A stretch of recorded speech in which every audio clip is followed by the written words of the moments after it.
morning, everyone. Huh? Thank you. Delighted to see so many faces this early in the morning. We weren't sure if we would have a full house, but obviously you're very interested in nursing. You're very interested in hearing the stories of our four fantastic individuals, all our nurses, and hopefully by the end of this session, you will be inspired by them as I am every day. And I was reading their bios last night doing my homework, but I do know them very well, but I was following my instructions from Sana. And I read their bios and I emailed them and I said, I can't believe that I'm reading this about you. I've known them all since they were students, really. Some of them for about 7 years. And I said, I'm reading this now when I knew you before you had all of this to say about yourself. And it's my honour and privilege to share this stage with you tomorrow and to call myself a nurse alongside you. So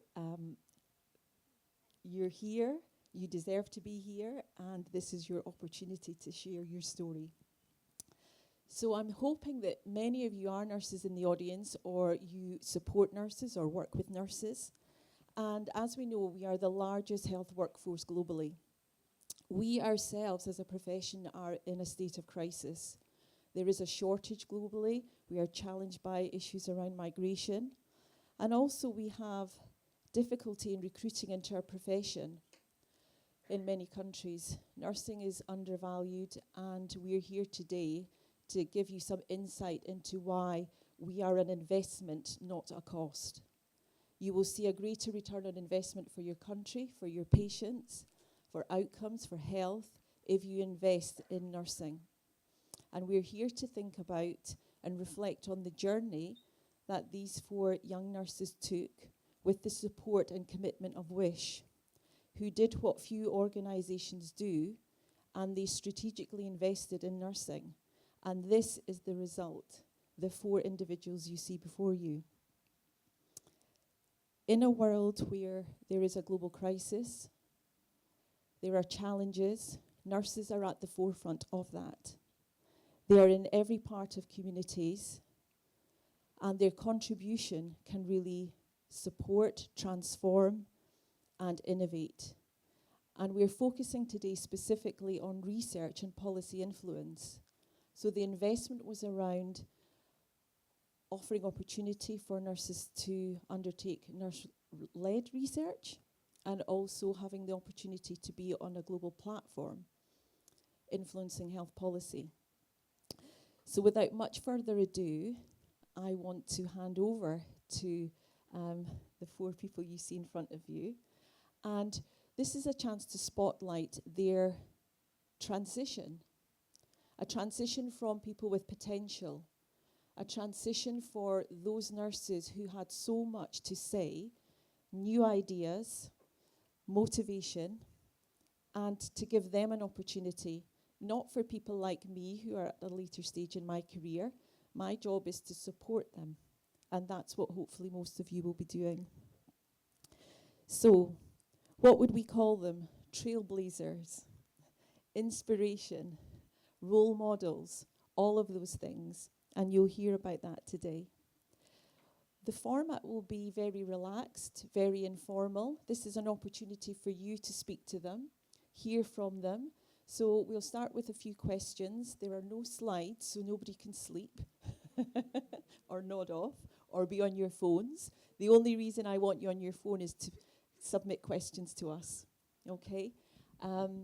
And I will start with some questions for all of them, and then the story will unfold. Everyone has a story, and they have a story to tell.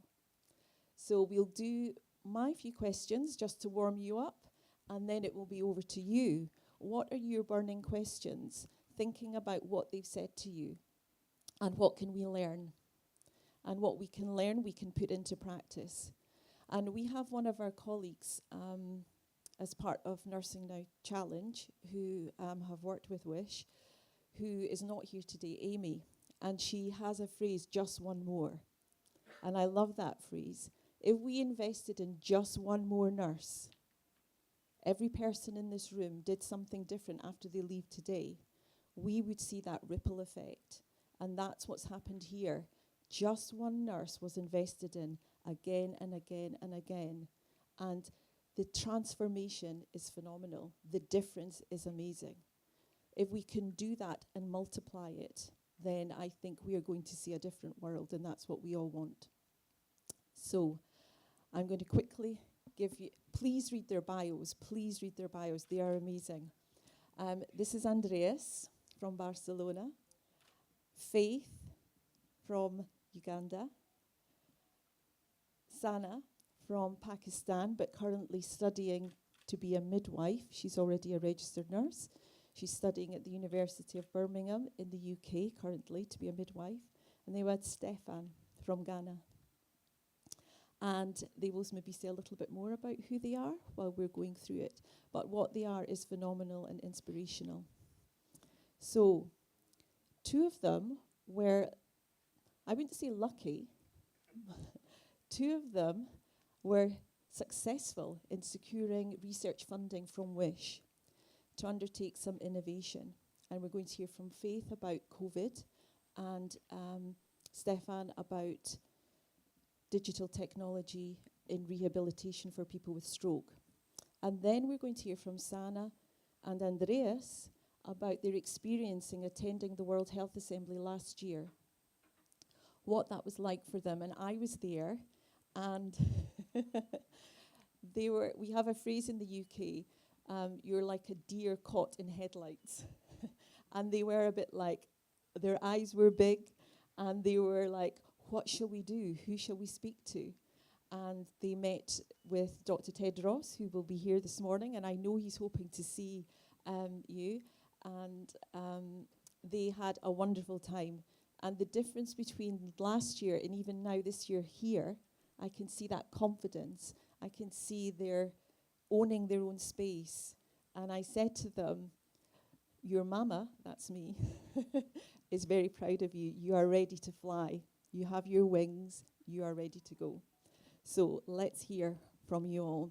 The first question I want to ask all of you is, what does it feel like to be sitting here today if you could think back a few years ago? What does it feel like for you today? Faith, do you want to go first? Sure, thank you. So what does it feel like? Yes, it's on. Yeah. Can you hear me well? All right, sure. So what does it feel like? For me, it feels humbling, yeah. Because nurses, many times you don't have a voice. You are at the front line in clinical care. You have the best evidence, quite frankly, if you're dealing with the patients every day. Then you're the best person to produce evidence, but also advocate from an informed, perspective, because you're literally at the front line. So being here makes me humbled and leave the true meaning of, being at the front line. You're more confident to talk about stuff. Yeah. Wonderful, thank you. And we are very humbled to be here with you, Stefan. So, one word that describes this to me is growth. It means we are coming somewhere. Coming to this session, it's about nurses, and it's at 8 in the morning, very early. And to have a full house, that means that the world is looking at us. It means we've come so far, and we are growing, and we have the spotlight. So I'm hoping that we take this on, and then we move to the other side. Thank you. I know, it's absolutely wonderful. I'm so delighted that you have all taken the time to come this morning. It means a lot to us all. Sana? Hello, everybody. Thank you, Professor Aisha, for your kind words. The change I would see in myself is it turned me into a fighter. From a student nurse where I felt like I do not value, it's okay if I'm replaced. And then now that I own the space, the transition that I had to speak up, I need to take a space. I do not have to wait somebody to tell me come Sana and come because when it's about patient care, about its universal health coverage, when it's about healthcare, I have a voice because I'm in the front line. So this thought process, this confidence was part of my learning in this journey. Thank you. Lovely. I think that's a great point. Not asking for permission and owning your space. And finally, Andreas. Good morning. Good morning, everyone. I'm Andres, Juana Mumarreta. I'm not sure if I pronounce it very well, but the idea was that every day or every time I go to other spaces, I want to be grateful for the opportunity that the others have given to me. And I would say that this is what we are doing today. We are thanking the opportunity that others have given to us. And I could say that what I feel sitting right now is that I feel humble because we all know that we still have like a long way ahead and upon us. And I also feel with a lot of responsibility. I think that when bigger is the opportunity, bigger is the responsibility. So I think we can not be just here talking and talking. We then have to go to the bedside, to the clinical practice, to the universities, and implement and implement and implement. And so this is just the beginning, not just for us, but for all of us, I would say. Wonderful, thank you. And hopefully that's given you some insight. You know, you can remember, maybe you don't remember what someone said, but you always remember how they made you feel, which is why I've asked the question, how do they feel? And I know they're a little nervous. I am also nervous for you because this is their moment. So let's crack on to the questions. Faith, first of all, how did your clinical experience inform your approach to leading research on COVID-19 management, and what challenges did you face conducting this research? And you maybe want to say a little bit more about what the research was? Sure. Thank you so much. So my clinical experience stems back, 10 years ago. Wow, yeah. So I've always thought when I was in the clinical area and all that, I really dealt with the patients from the time they came in up to the time they got out. Who had the most time with the patient? The nurse. Who had the most time with the mother giving birth? I'm both a nurse and a midwifery practitioner. The midwife. But when it came to producing evidence or advocacy or policy, many times nurses were research assistants. And I'm like, no, I have the best opportunity to produce the best evidence. So when COVID-19 happened, in the world and back home in Uganda and in Africa, there was so much about the scientific approach of the drugs being used, the laboratory tests being done, the doctor's approach and things like that. But who literally did this and dealt with the patient until they were healed? That was the nurse. But there was a real big gap on the nursing COVID-19 care, especially in Uganda, where we are very good at handling epidemics and things like that. Nothing was there. And then I'm like, but I'm the nurse, so I'm going to be able to lead the development of this evidence. So that's how I applied to WISH, and thank God WISH chose my project to really develop legacy around COVID-19 nursing care. And yeah, I went to the biggest hospitals that handled our epidemics, and those stories were very humbling. But you would literally see that the care was beyond just the medication, but the ability of the nurse to advance empathy, to advance compassionate and holistic care, and things like that. That work is now published in BMC Nursing, and I'm happy that at least there is something about the nursing COVID-19 care. Thank you. And I should say thank you, Dr. Faith. Yeah, thank She you. got that PhD. And I just want to follow up with that train of thought around the research in terms of what outcomes from your research do you think had the most impact on patient care? So what came out evidently was there was interprofessional collaborative practice. During this epidemic, you would notice that people broke the silos. And I'm like, okay, it needs an epidemic for us to break silos? No, but we should continue that interprofessional practice in our day-to-day, in how we teach, in how we do our clinical practice, in how we do our research and things like that. And that stems into my PhD and my framework that I've developed to guide interprofessional education and collaborative practice in Africa. But please note, you can also adapt it even if you're from any part of the world. Yeah. And to me, that was the highlight. And professional siloism exists, yet we are all handling the same thing about advancing health. Super, thank you. Very inspirational. Stefan, over to you. Can you tell us a little bit about the inspiration for your nurse-led tele-rehabilitation intervention for stroke patients? Right. So, a bit of an introduction to the project. It was a tele-rehab approach, which was designed by nurses with patients and other experts. And nurses led the rehabilitation of patients, which is something that you don't really see even in high-income countries. And for the inspiration, I'll say three things. Number one is my community. Number two is stroke as a problem in my country. And number three, as Faith said, is who we are, like what we see every day because we are directly with the patient. So my community, I grew up in a low resource setting, and I would say I was raised by a village. It took random people in the community to help me cross to the street when I was going to school. Um, I was a clumsy boy, so I lost my money a lot.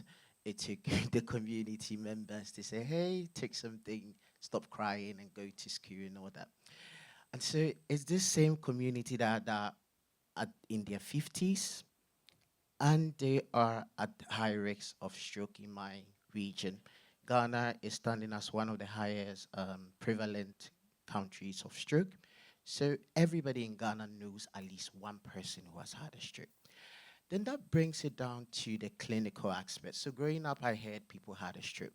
But becoming a nurse, I knew that it was not just having a stroke, it was having a very difficult moment.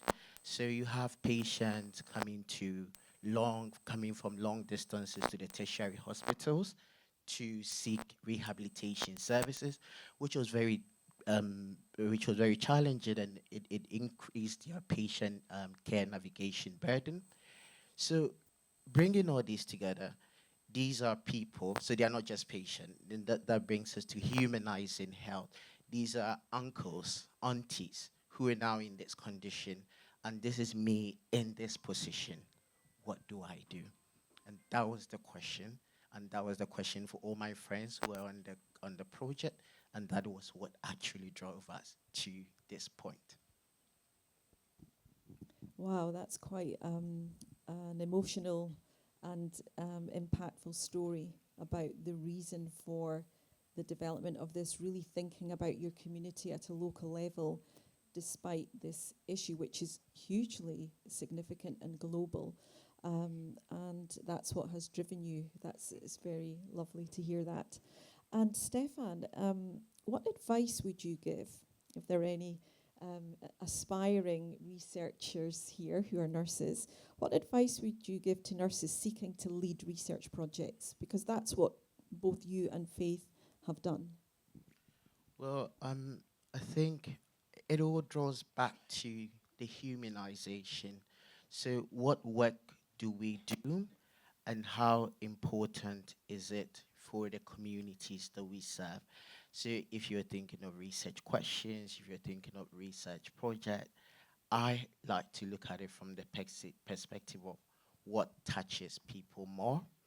And there's so many things we could have explored. There's so many things we could have put forward on the table for Wish, and many thanks to Wish.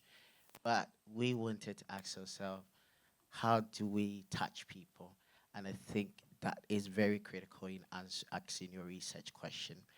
Then again, it is very challenging. It was scary for us to write a research protocol. Um, to be honest, our first protocol was rejected by a journal. And to be an early career professional and somebody writes to you and say, "We're sorry we can't take your paper in," it does a lot to you. You ask yourself, can I continue this? Am I made for this? Am I fit for this? But resilience, so critical. And then we get to the next stage. We get published. We get the work going. We get our patients loving us. I think that would be my advice for early career nurses: resilience. Yes, I know that feeling of rejection as an academic. We usually write a list of about maybe 5 journals that you might be trying, because you know that's how much it's going to take. And there is no such thing as rejection. There is just the opportunity to take a different path. And Faith, any little nuggets of advice for you for our aspiring nurse researchers there? Sure.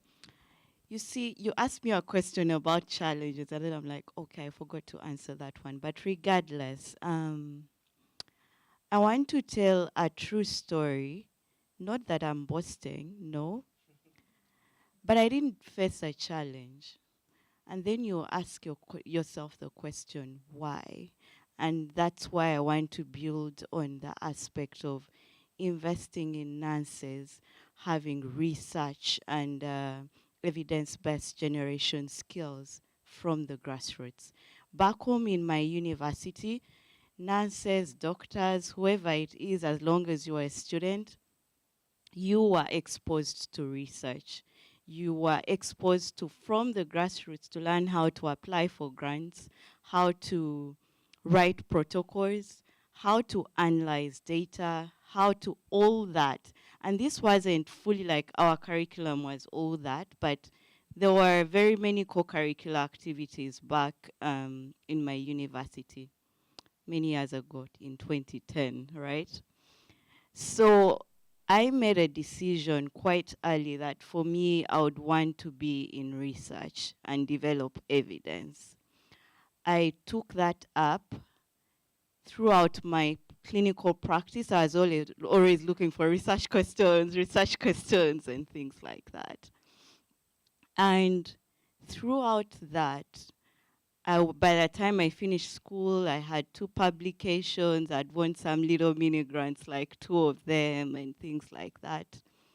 To cut the long story short, I had a team of so many mentors around me who were not only nurses. There were doctors, there were nurses, pharmacists who are willing to mentor me and grow into this whole ability to advance the skills of nursing research and things like that. But I then felt, how can I be alone and yet everyone doesn't know how to do this? So for the past 10 years and things like that, I've been very willing to volunteer, to give my time to teach others how to do this whole, research writing and things like that, how to move yourself to the next level to be able to teach and give back and things like that. But most importantly, how do you develop confidence? I think as a nurse, you need that. You need to be bold and call a spade and say, man, look, let's invest in nurses, let's invest in midwives and things like that. Look, Nurses should not only do research at PhD level. Thank God I finished the PhD. But let's have programs that really equip nurses from the grassroots to take up research. Yeah. wonderful. Some really, really important messages there. Generosity, giving back, and opportunity. And I think it's about being told, we believe in you.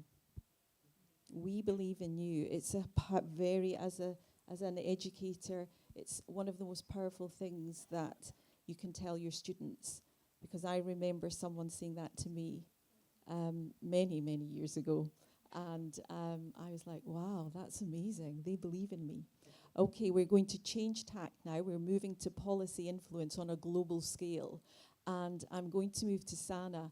If some of you may have been at the World Health Assembly last year, or maybe on social media had seen the wonderful Sana deliver an intervention. And boy, did she deliver that intervention. And this was an initiative, again, funded by Wish. They had the foresight to think, why shouldn't we send nurses to a global stage? And here's the thing. Our medical colleagues are some of our biggest supporters, but the medical students are there every year. They are ever present. No one blinks an eyelid. When we took the nurses, you did take the place by storm back in 2019 when we went, and then again last year. And everyone was like, wow, the nurses are here. I was like, yes, this is what they look like.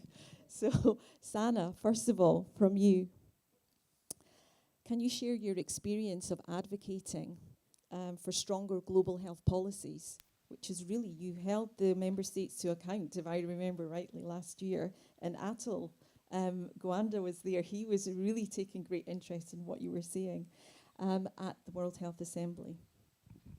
Thank you, Aisha, for the kind words. Um, so I'm a nurse since last 4 years. I qualified during COVID in 2020. As I qualified as a new nurse, I just was sent in the hospital to take care of the patients. And as a nurse intern, you're supposed to be supervised. But because of COVID, all the seniors were mostly sick. So we were on the front line.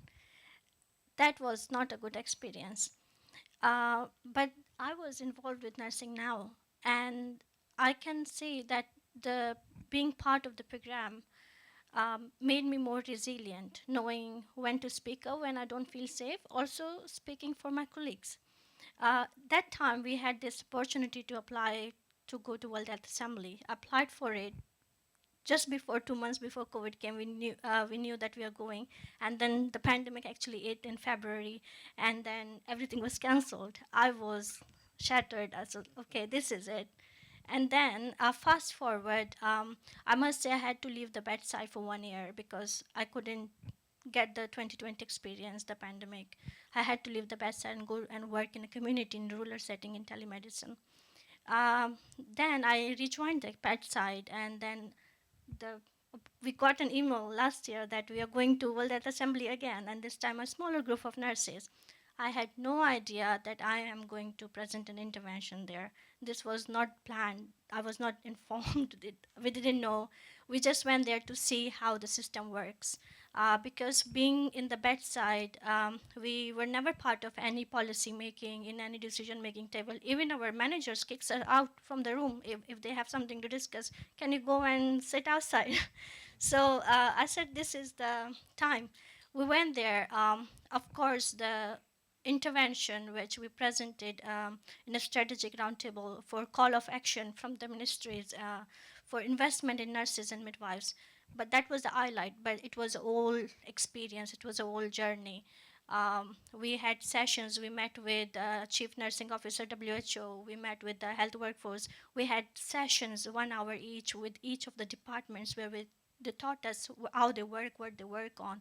Then we met Dr. Tedros one-to-one, and he listens to each of us what we are doing and told us that how it is important. And then we shared about World Nursing Report. Um, Fast forward the last day, uh, I got to know that we have to present an intervention about investment in nurses and midwives, where, of course, if you haven't seen the video, it's on my Twitter account, it's pinned there. And you can see Aisha in my back in a green dress, and she was my backbone, and Andres, and he was listening to my intervention 3 times before I actually spoke it. And if you can see, I have 3 glasses of water in front of me because I was very nervous. I was sweating in air condition. It was very humbling, but it was a great pressure as a bedside nurse who has never spoken speak an intervention in WHO. And that took all social media by storm later in that day.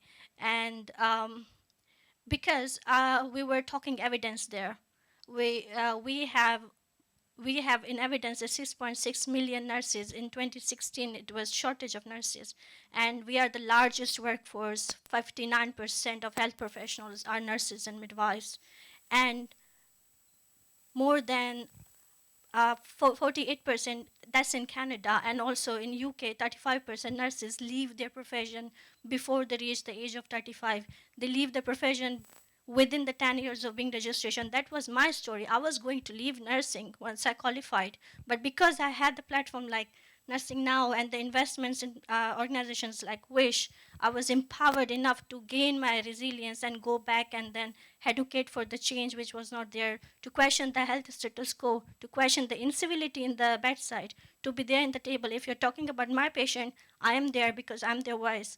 This level of confidence I gained from the organizations. And if it wasn't Nursing Now, it wasn't Nursing Report, it wasn't the encouragement and recognition and appreciation from DG WHO, Dr. Tedros directly, I wouldn't be here.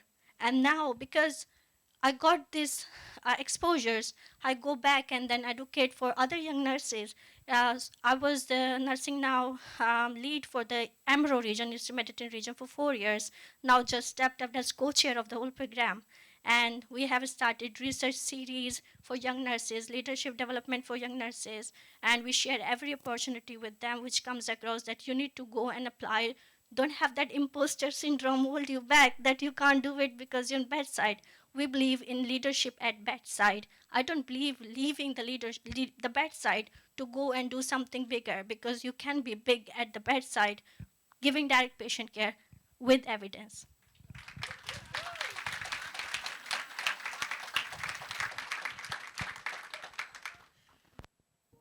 So good. Woo. Oh, and can I tell you, there's more of them. This is just the tip of the iceberg. There is so many more of them who have gained from the opportunity, from the strategic investment, and this is the future. Fantastic. Thank you so much. Andreas, over to you next. See if you can follow that up. So, Andreas, you were there at the World Health Assembly, encouraging, supporting your colleagues. How did your engagement with global health leaders at the WHA shape your perspective of the role of nurses in international healthcare leadership? Well, many thanks for the question. First of all, I must say that the true engagement comes when I can hear like words from people like Sana and her patient. When I went to the World Health Assembly, one of the most inspiring things that I found is that there are leaders everywhere. There are some peoples that people call them leaders, but maybe they are not leaders, and they are people that are not external leaders, let's say, but they are leaders in your local region. They are leaders in the bedside, and that's something that I keep thinking about it when I am working at the hospital. I was born in Barcelona, and I work at the hospital clinic of Barcelona. And when I used to be this kind of nurses that change every day of shifts of work. So one day I'm in the cardiology unit, another day I'm in pathology or pneumology or whatever. And I can see that leadership many times from experienced nurses, senior nurses, that might not be the CNO of the hospital, that might not be the director of nursing of a unit, but then I can keep still learning from them, and we don't need to be thinking only that leadership is on the global stage. Anyway, when I went to the World Health Assembly, there were several things that probably were very important for all of us and for our journey, and was that the important paper and the important role that nursing can do in the global stage, not only in regional levels but also in the global stage, not just producing evidence-based practice, but also influencing when we are coming back to our countries. I would say, well, this is a personal opinion, but I would say that nursing is having a critical moment right now, but at the same time, we are having a good moment because we can change a lot of things. We are having the nursing shortage, as you may know. the nursing shortage might be a little bit different depending on the country. So, for example, I was talking with Stephen yesterday that the nursing shortage, it's not in Africa, or at least what we were saying is they don't have kind of a nursing shortage. They have a shortage of employed nurses. In Spain or in other countries, European countries, we have nursing shortage, and that's a big problem. So it's a very critical moment.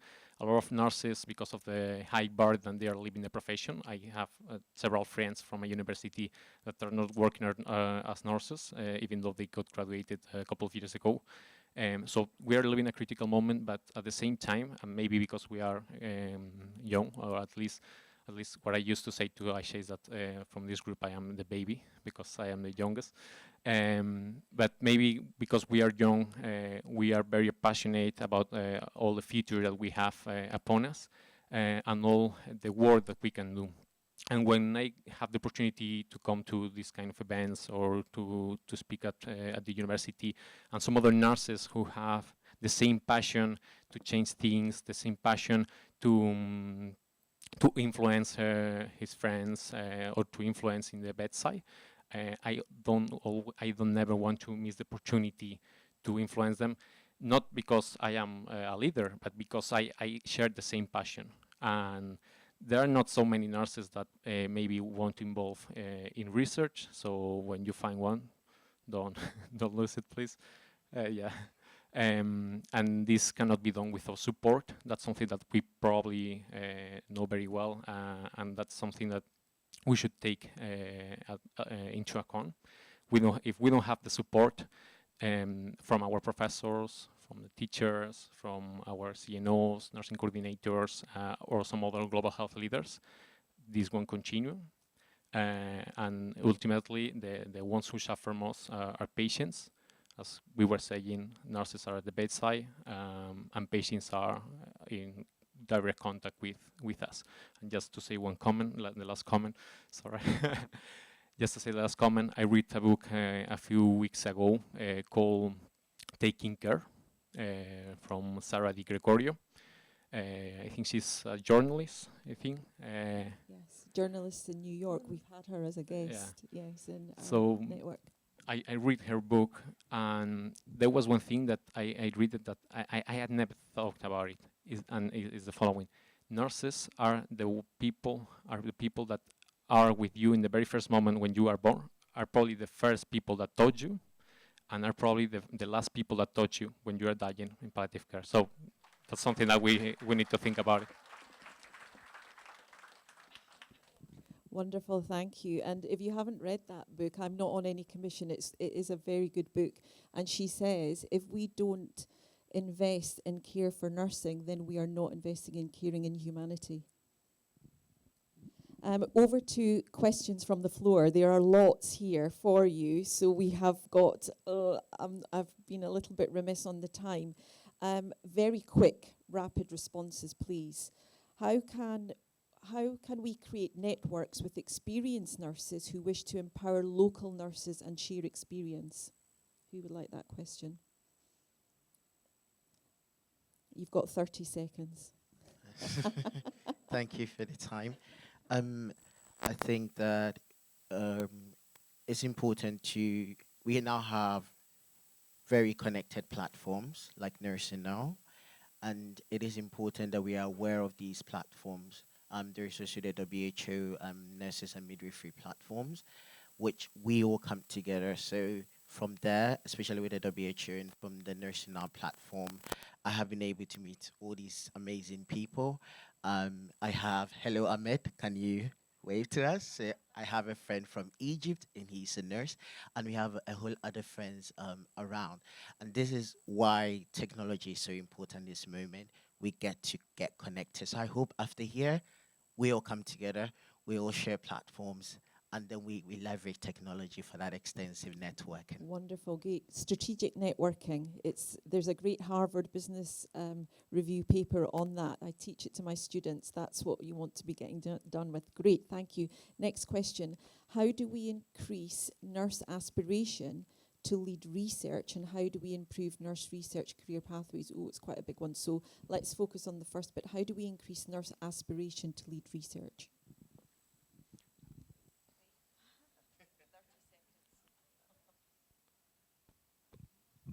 Sure. So for me, I think we can't say we are going to inspire nurses when they've graduated. It has to be part of how we train nurses, from whether it's certificate level, diploma level, undergraduate, and things like that. It has to be part of the process of training. Excellent. Start from the very beginning. And even before that, I think we need to educate the population of the world about what nurses actually really do. Next question. With limited resources, here's the thing, if you're the finance minister, and that is possible, we have nurses in the world who have been the finance minister.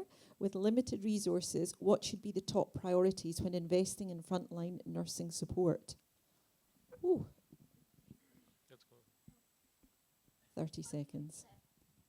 That evidence already tells us that investments in nursing is investments in patient outcomes, in health outcomes. It has a triple effect. It has a triple effect in economy, in gender equality, in education, and all health-related SDGs.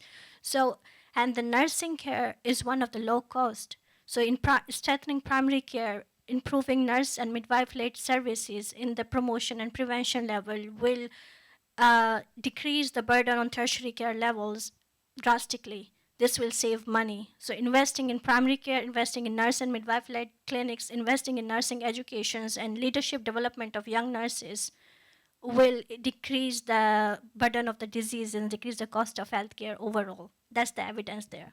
Woohoo! Sana, you may be that minister. Okay, I'm going to go to a question from Qatar. As Qatar advances in medical education, what role can partnerships with local institutions play in providing continuous professional development opportunities for nurses? So once registered, anybody want that one? Andreas, last question. So if I understood correct word, the correct question, I think that it's quite it can be quite related to interdisciplinary team work. It was a long question, so I'm going to read it again. So what role can partnerships with local institutions play? Okay. Where I have experience, at least from my background in Barcelona, as you may know, I am not living here, but I've been talking to some other nurses and medical doctors doing WISH event, and I know Dr. Sana Al-Harache from WISH since last year. And professional development is not something. It's not only something that it should be played in universities or in healthcare settings, but it's something that along with universities and healthcare settings, this professional development should be implemented along with other interdisciplinary work. This interdisciplinary work should be played along with nurses, psychologists, physiotherapists, medical doctors. And I'd say that probably what we are missing most from the students' perspective, that's something that I had to do on my own, is that we don't have, or it's not very common to have this professional development in the universities unless you want to go for it and to ask for it. And if you don't knock on the door, there's no one that is going to do it. So that's what I encourage people to do. Okay, thank you so much. So there are many more questions. Please take the opportunity during today to seek them out and ask your questions and have a discussion, exchange of details, and create that and widen that network. So I hope you've really enjoyed the session this morning. You've had some insight into the transformation that these early career nurses have made and the difference that they've made. Thinking back to the question or the statement, empowering the front line, they are all clinicians. PhDs, masters, innovation, technology, transformation, they are doing it all. Let's stop thinking about the barriers and the reasons why we're not doing it. They are doing it. It's possible. Supporting them through strategic investment was the key phrase here. So through strategic investment, we have seen that the nursing profession of early career nurses will continue to elevate in the long term, influence, drive progress, influence policy at the highest level. You don't have to be, as I would say, it's not the role, it's the goal. What is the goal we are trying to achieve? You don't have to be a professor of nursing. you can, through the goal, achieve. And that is integral to decision making in global health policy, that nurses have to be there, and early career nurses, because now you are no longer there, you are being generous to the next generation, and that's what we want to see. So hopefully you've enjoyed hearing from our superstars here, and you will all know superstars in your own organisation. Be generous to them, give them the opportunities. Thank you.